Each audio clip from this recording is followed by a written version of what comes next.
ছয় সিটিতে প্রশাসক নিয়োগ দেওয়ার পর এবার আলোচনায় এসেছে বরিশাল সিটি কর্পোরেশন। কে হবেন বিসিসির প্রশাসক তা নিয়ে ব্যাপক জল্পনা কল্পনা নগরবাসীর মধ্যে। যোগ্য নেতৃত্ব বাছাই করে তাগিদের মূল্যায়ন সাপেক্ষে কেন্দ্রীয় বিএনপির কাছে শ্রেষ্ঠ প্রশাসক উপহার চান নগরবাসী।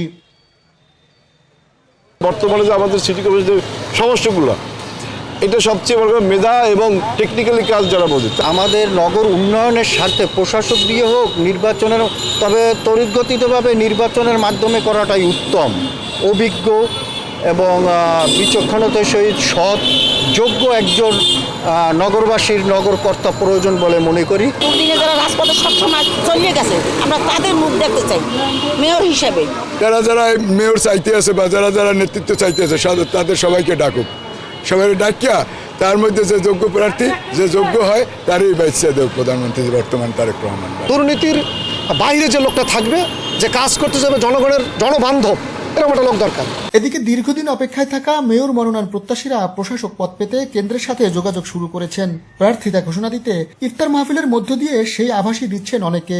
মেয়র প্রত্যাশীদের তালিকায় রয়েছে কেন্দ্রীয় বিএনপির সাংগঠনিক সম্পাদক বিলকিস জাহান শিরিন, নির্বাহী সদস্য এবায়েদুল হক চান, আবু নাসের মোহাম্মদ রহমতুল্লাহ, জেলা বিএনপির সাধারণ সম্পাদক আবুল কালাম শাহিন, মহানগর বিএনপির আহ্বায়ক মনিরুজ্জামান ফারুক, যুগ্ম আহ্বায়ক আফরোজা খানম নাসরিন, সদস্য সচিব জিয়াউদ্দিন শিকদার, সাবেক সদস্য সচিব মীর জাহিদুল কবির জাহিদ ও মহানগর যুব দলের সাধারণ সম্পাদক মাসুদ হাসান মামুন। কিন্তু হঠাৎ করেই প্রশাসক নিয়োগের তালিকায় আলোচনায় এসেছে বিএনপির চেয়ারপারসনের উপদেষ্টা মোয়াজ্জেম হোসেন আলালের নাম।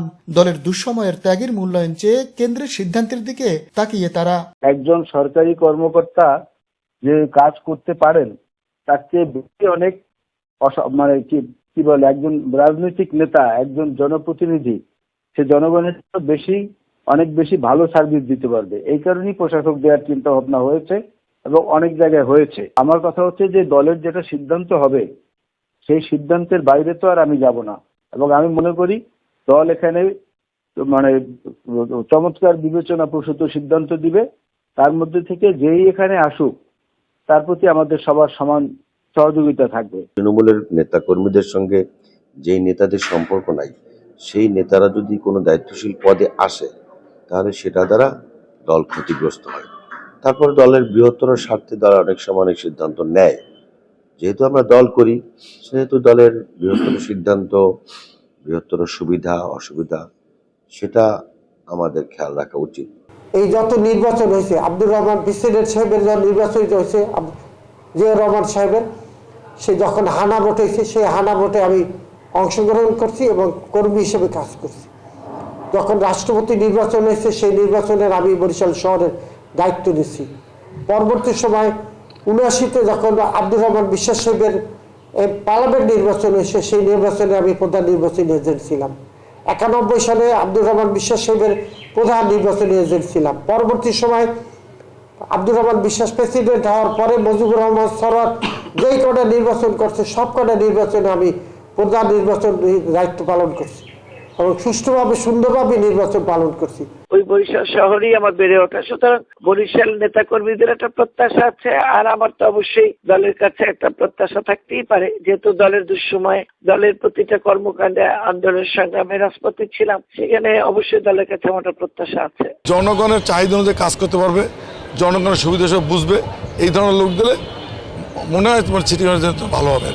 এখানে নতুন করে ২-৪-৬ মাসের জন্য হঠাৎ ঝড়ে পাখির মতো এসে এটা নিজেকে উপস্থাপন করার জন্য বিভিন্ন মিডিয়া থেকে শুরু করিয়া বিভিন্ন অঙ্গনে তার বিচরণ যদি কেউ করতে চান করে, এটা আমার মনে হয় যে এটা সমূহ সময়ের জন্য যদি কেউ কোনো রকমের সুবিধা নেওয়ার চেষ্টা করে, এক্ষেত্রে দলের হাইকমান্ড সঠিক সিদ্ধান্তই দিবেন বলে আমি মনে করি। তবে এ বিষয়ে এখনো তেমন কোনো ইঙ্গিত পায়নি বলে জানিয়েছে বিসিসি। বার্তা নাই এখন। এটা হলো স্থানীয় সরকার মন্ত্রণালয়ের বিষয়, স্থানীয় সরকার মন্ত্রণালয় যে সিদ্ধান্ত দেবে আমি সেই সিদ্ধান্ত সরাসরি মেনে নিই, কোনো অসুবিধা নেই। এদিকে প্রশাসক নিয়োগের বিষয়টি দলীয়করণ বলছে জামায়াত ইসলাম। প্রশাসক নির্বাচন করে এটা দলীয়করণ করার যে কাজটি করা হচ্ছে, এটা কখনোই গ্রহণযোগ্য না। আমরা আশা করছি যে সব জায়গায় নির্বাচনের মাধ্যমে জনপ্রতিনিধি নির্বাচন, স্থানীয় সরকার প্রতিনিধি নির্বাচন করার ব্যবস্থা করা হবে।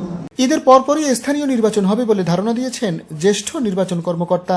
সিটি কর্পোরেশন সহ স্থানীয় সরকার নির্বাচনের সবগুলো টায়ারের নির্বাচনগুলোই আসলে বিভিন্নভাবে চলছে, কারণ সবগুলো নির্বাচনই আসলে নির্বাচনযোগ্য। এটা ধারণা করি আমরা মনে করছি যে হয়তো নির্বাচন আমাদের ঈদের পরই অনুষ্ঠিত হবে। প্রশাসক নিয়োগের ক্ষেত্রে নগরবাসী বলছে নগর উন্নয়ন, নাগরিক সুবিধা এবং রাজস্ব বৃদ্ধি করতে পারবে এমন একজন মেধাবী ও যোগ্য নেতৃত্বকেই প্রশাসক দেওয়া হোক বিসিসিতে। শাহিন হাসান, বাংলা ভিশন, বরিশাল।